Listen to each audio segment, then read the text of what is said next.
This is RadioFire.com. Of course, yours truly, Don McKay, in here as always. Thank you for joining me and thank you for tuning in. So much going on by way of, politics, by way of the election, the campaign, all of that stuff. And we are going to get into all of that today. Of course, Radio on Fire talks to urban America through digital news broadcasts and social media content. We are a rising multimedia platform generating over 350,000 views per month through our audio and video streams from politics, breaking news, celebrity info, sports talk, pop culture, and more. Radio on Fire keeps our audience covered. So, as I said, a lot of things going on, and a lot of, I don't know how exactly to word this. A lot of words, a lot of words can be used to describe what we are experiencing. But when an election happens, there are things thrown back and forth, truths, mistruths, lies, spinning. For the American electorate, presidential campaign can be emotionally draining. For the presidential candidate, campaigning is physically and emotionally demanding. The stress levels are high during campaigns, and even higher if the person is actually elected to office.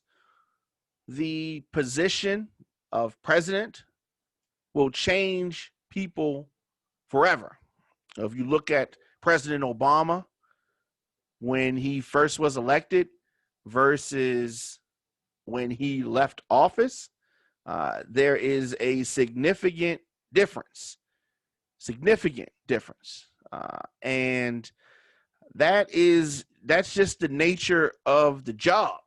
That's how serious the job is, and serious it is. Serious nonetheless. So, President Trump, there are so many books, and this is not strange. This is not uncommon that people that worked in the White House, work around the president, want to release tell-all books.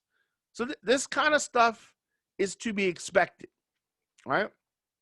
Now, as it relates to Donald Trump, there are many unanswered questions about his personal and business ties to Russia.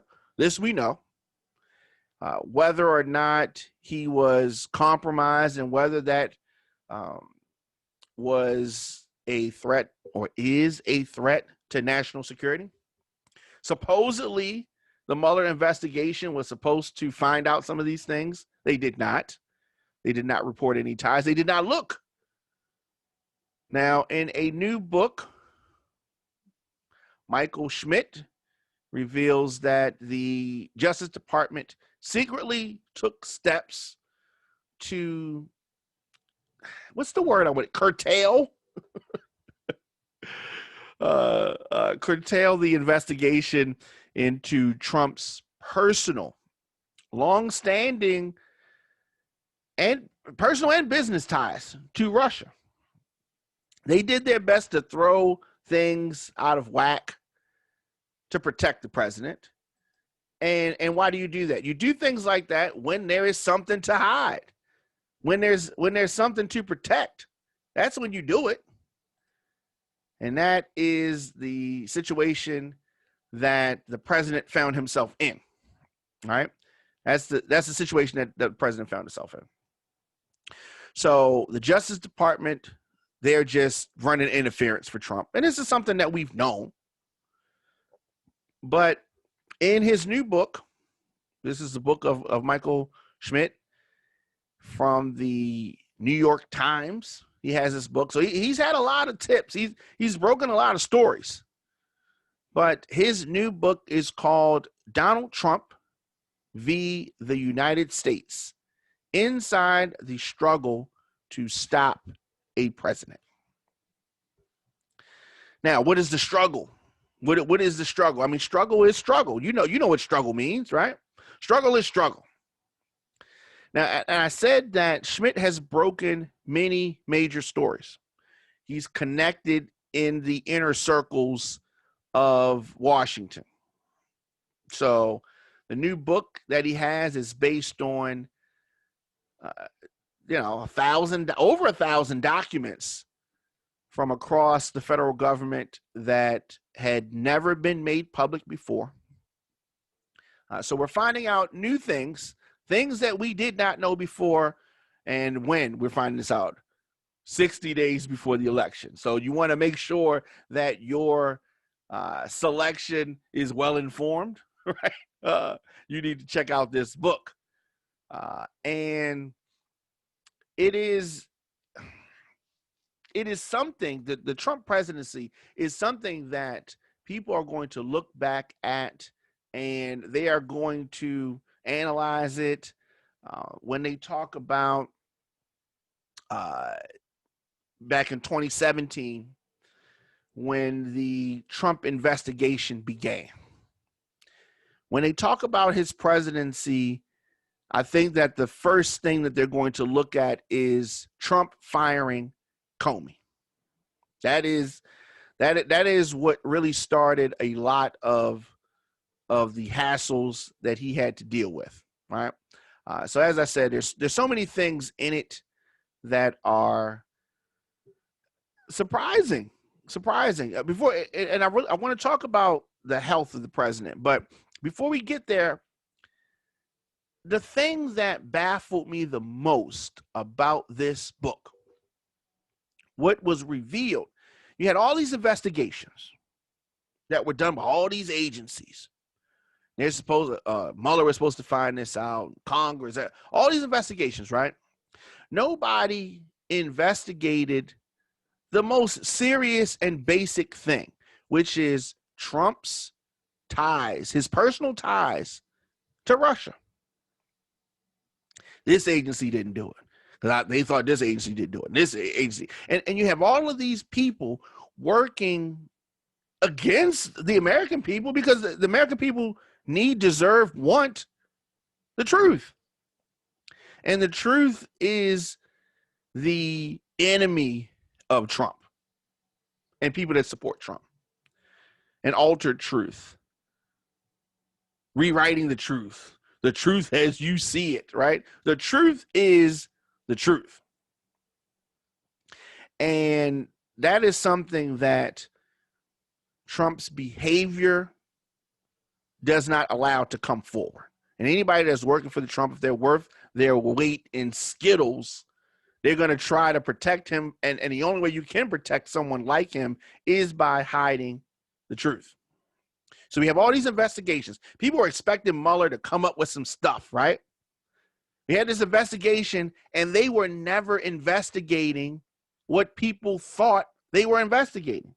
They were never going to come up with the real deal between Trump and Russia. What are his personal ties? Why does he bend over backwards for? They never investigated that. That's not what they were there to do. And that is so disheartening. We waited, he was impeached for this, all this kind of stuff. They never look at the real thing. This is why people get disenchanted with politics. This is why people get upset and frustrated and say stuff like, my vote doesn't count, because there's a lot of games being played. For 3 years, they've been telling us they were looking at stuff that they weren't even looking at, right? And then people say he gets away with this, he gets away with that, and he's had help. There are people that are in the government and in agencies that are complicit in this. He is not doing it on his own. He can't get away with it on his own. He needs help, right? He needs help. So, for years, I've been trying to understand what is happening in the Trump administration. Like, what is going on? Like what's really good? What are they doing over there? All right.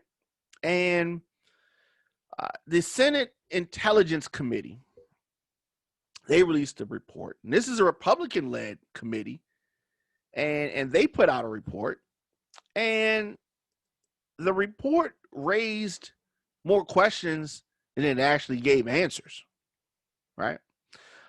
But in regards to clarity for Trump's relationship with Russia, I don't think we're ever going to get that. I don't think that we're ever going to get that. And I definitely encourage people to check out that book by Michael Schmidt. But what I do want to talk about is the health of the president. This is something else that is discussed in the book. This is something that Trump was angry about and having a meltdown about. And why? Why would he be having a meltdown? Why is he upset? And let me tell you why. The reason that he is upset is that he tries to portray this image of being tough, being strong, right? But he's not tough. He's not strong. If you remember last year, he was rushed to the hospital. Let me say this. Trump, for all that he talks about Biden being sleepy, different things like that he throws at him, Trump is the oldest elected president. This is not talked about enough. And Democrats lay down. Democrats, I was talking to my father earlier today, and Democrats are always playing defense, right? When are the Democrats going to start playing offense? When you're dealing with a personality like Trump, they have to play offense. You can't always be catching up and responding to things that he's saying. You have to make some of the first step. You got to take the first step dealing with somebody like this. So let's go back. The president was taken to the hospital. It was not a scheduled visit.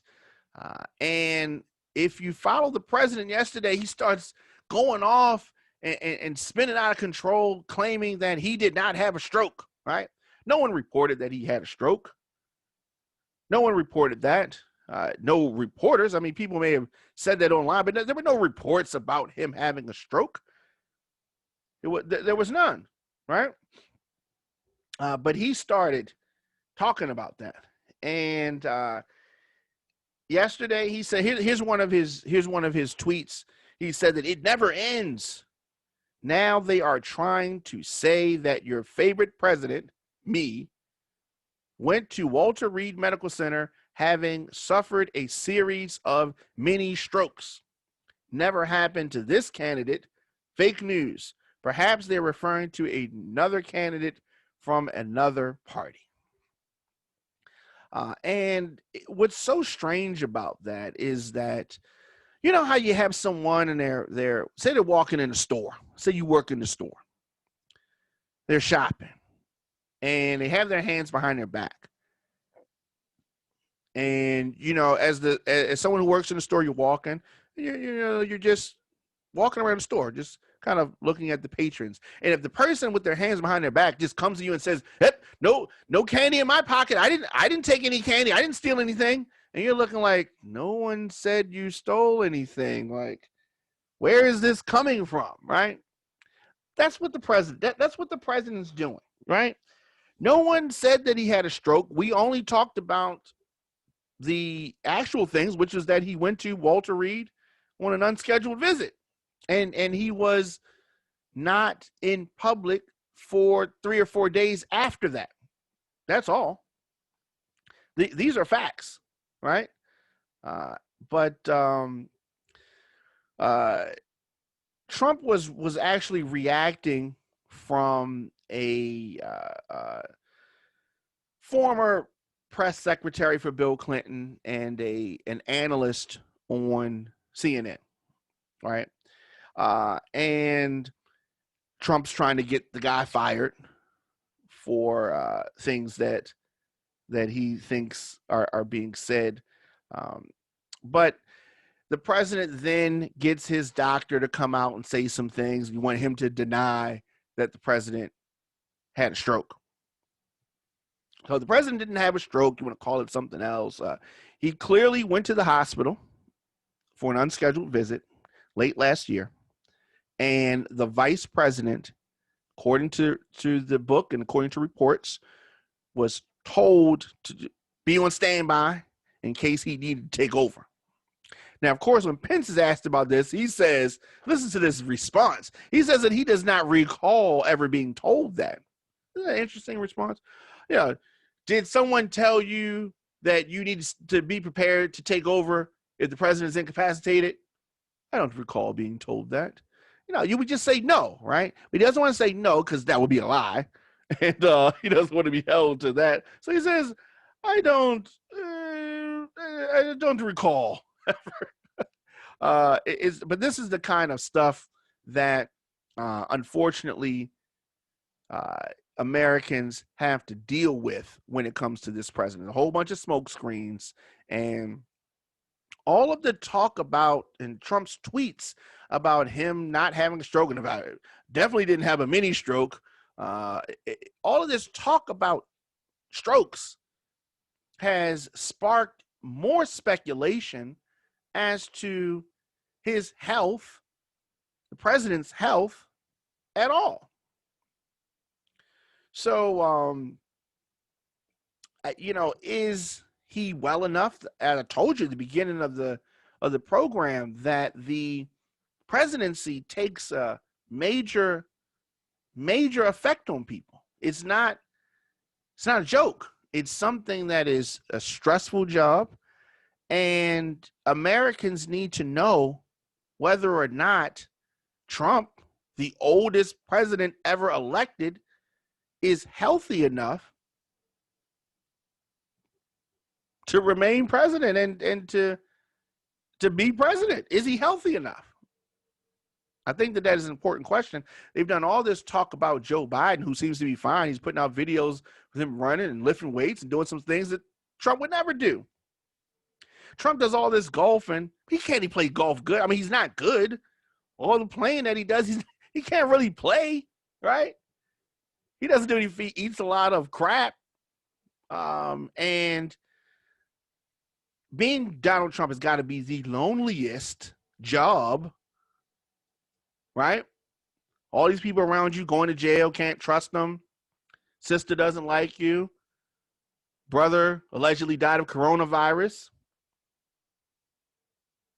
All these people want stuff from him. No one's really his friend, right? I mean, being Trump has got to be lonely.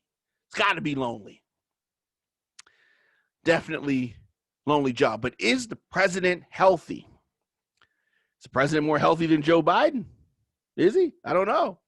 I do know that Donald Trump's the oldest president elected. That's interesting. Something that we need to look at. Why was he at Walter Reed? We're going to find out. We're going to find out. Let me know your thoughts in the comment section. Instagram, Facebook, Twitter, LinkedIn, TikTok, at The Diamond K Show, at Radio on Fire. A lot of Trump supporters get mad at me.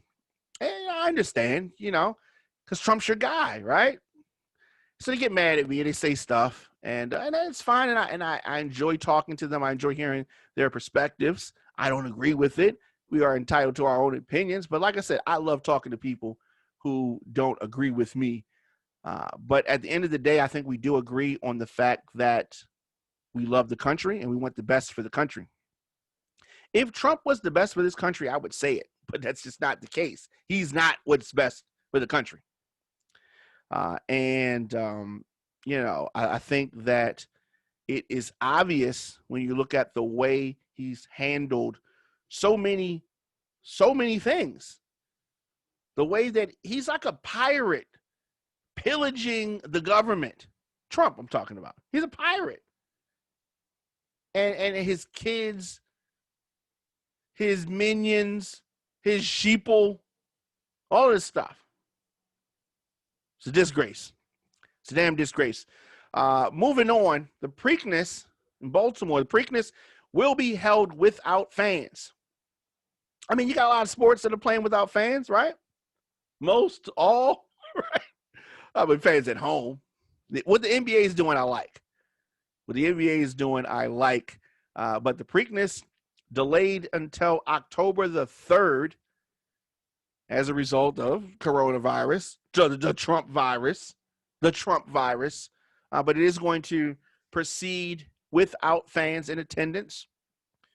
The organizers announced today.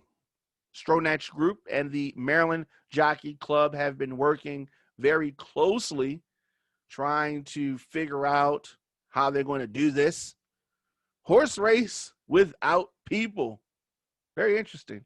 The infield fest canceled, naturally. I mean, come on. The race is going to air live on WBAL TV and on WBAL News Radio 1090 FM 101.5. So that's interesting. The ticket holders will be able to transfer. See that word? See how I did that? Transfer. They ain't giving you your money back, but you can transfer your tickets to next year's race. But I'm joking. But you can apply for a refund, a full refund, or transfer. But I think a lot of those people that buy that stuff, they're going to probably transfer. But you can get more information by visiting the Preakness.com. Preakness website is Preakness.com. So as we continue to move forward, the coronavirus, contrary to popular belief, coronavirus is not over. It's not done. It's not finished. Somebody needs to tell the governor of Maryland, somebody needs to tell the president too, that it is not over. Radio on Fire is a digital media company providing news, opinion, entertainment. And since 2007, we have been reporting. And we have our primary production operations in Baltimore and Atlanta. And you can advertise and find out more about our shows here. We have many shows and how you can advertise or partner with us. RadioonFire.com/advertise is where you go to find out more about advertising. So also what there's so much. I don't even know where to start. We were talking about the coronavirus and The Rock, Dwayne Johnson, and his entire family have coronavirus. Took to IG to reveal that, tested positive. So his wife, and he has 2 young girls, all recovering from the virus. And he said this: stay disciplined, boost your immune system, commit to wellness, wear your mask, protect your family, be strict about having people over your house or gatherings, stay positive, and care for your fellow human beings. Stay healthy, my friends. And so, I think that sometimes people act like is all good. In Maryland, movie theaters have moved into phase 3 as of Friday, conveniently right before the holiday. And I think that it is probably too soon to move to phase 3, but some people say we got to get back to work. We got to, you got to get things back moving again. And if you do things too quickly, just because you want to do it, if circumstances have not changed, you're going to still get bad results. But people are feeling like it is time to move things forward. So that's what's happening in many cities across the country. So I don't know how I feel about that. I don't want things to remain stagnant, but at the same time, if we do not have a vaccine, if we have an airborne virus still floating around, I mean, is it time? No, it's not. It's not time. One point in this election that frustrates me is the focus on quote unquote law and order. So Donald Trump is having a big focus on law and order, what he is calling his just the refusal to, he's focused on the protests, right? And people protesting, but there's no discussion at all as to what people are protesting for. He's only reacting to the protests themselves. And what is happening is there is police violence against unarmed Black people. There are things that need to be changed. And as we continue to see incidents happen over and over and over again, it is just beyond maddening. So there is a video that shows LA sheriffs shoot another Black man in the back. And this surveillance footage shows the moments just before the fatal shooting of the 29-year-old Dijon Kizzee. And, you know, the police claim that he was armed, and after he was initially stopped for violating vehicle codes while riding his bicycle. Video shows him getting into a physical altercation with the officer prior to the sheriff unloading on him. I just don't understand it, and I know a lot of we've had several police, high-ranking police people talking about this and the danger that officers are in, et cetera, and I understand that. But at the same time, there has to be a equal or a reasonable implementation or use of force exhibited, right? And unloading the clip is just, that's not reasonable to me. That's not reasonable. Unloading the clip. So hundreds of protesters gathered outside of the South Los Angeles Sheriff's Station yesterday and demanded answers for this. Shot and killed 29 years old Dijon Kizzee. Pronounce that right? Kizzee? And so this is very a troubling case. There's been many troubling cases. And I constantly have quote unquote law and order people, right? They'll talk about how these people are criminals and this or that, and they'll go into their background. Oh, the whole thing that mainstream media does, tearing down victims. It does not matter if the person had a record. It does not matter if the person was not perfect. An officer is not judge and jury and does not have the right to execute somebody and then hide behind the shield of I was in fear for my life every time. No. And I don't care if there are rules of engagement, right? Yes. I mean, what happened to just a police officer whipping some ass, right? What happened to that? What happened to shooting him in the leg, disarming him, and then locking him up, right? Why is it every time you're in fear, they take it to 10 execution every time? So that is what's disturbing. Why would the police shoot an unarmed person? I don't know. But maybe they don't know what unarmed means. If the person does not have a weapon in his hand, he is unarmed. So, but this continues to happen over and over and over again, and I can get into so many cases where we've had situations like this, and Republicans are going to continue to use people reacting to the deaths of other citizens, fellow citizens, and they're using that as their platform, ignoring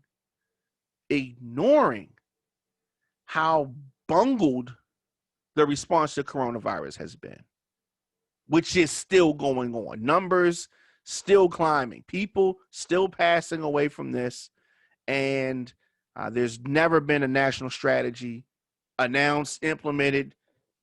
For months, as you remember, this White House ignored the severity of it. But, that's where we are. Of course, just tuning in, your man Diamond K in here. And before we get out of here, I do mention briefly about this COVID-19. In Maryland, the governor, Larry Hogan, says that all Maryland businesses can open on Friday. Now, of course, you're getting some contradictory stuff from the mayor of Baltimore City. We'll get into that in a minute. But he says that the governor says that all businesses in Maryland can reopen later this week as the state enters the third phase, enters the third phase of the coronavirus recovery plan, right? So what is he basing this stuff on?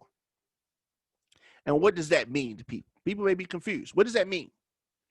Movie theaters and performing arts centers will reopen at 50% capacity this Friday, 5 p.m. Up to 100 people will be allowed at indoor venues or 250 people at outdoor venues. So it's going to be, are we going to have some super spreader events? Does that mean just go crazy? There's more. All retail stores, as well as churches and houses of worship, will be allowed to increase capacity from 50% to 75%. So you're going to see a lot of places increase and try to get you to come there. Now, the trick here is that the local jurisdictions will still be able to decide whether or not to follow these state plans. But them putting it out there is going to lead to confusion, and it is going to lead to citizens in certain jurisdictions demanding, making a fuss about opening back up in a lot of cases, because people are, we get cabin fever after a few days in the snow, stuck in the house, right? So it's been months and months, and we haven't been stuck in the house literally. You can't leave the house, obviously, but it ain't like it used to be. Now, I just want people to understand and remember, the crisis is not behind us. We must remain vigilant in fighting this. If we do not remain vigilant, if we do not exercise caution here, things could turn right back around and have to go another route. We want businesses to remain open. I do, but I want people to be safe at the same time. The governor is basing this on declining health metrics, and I understand that.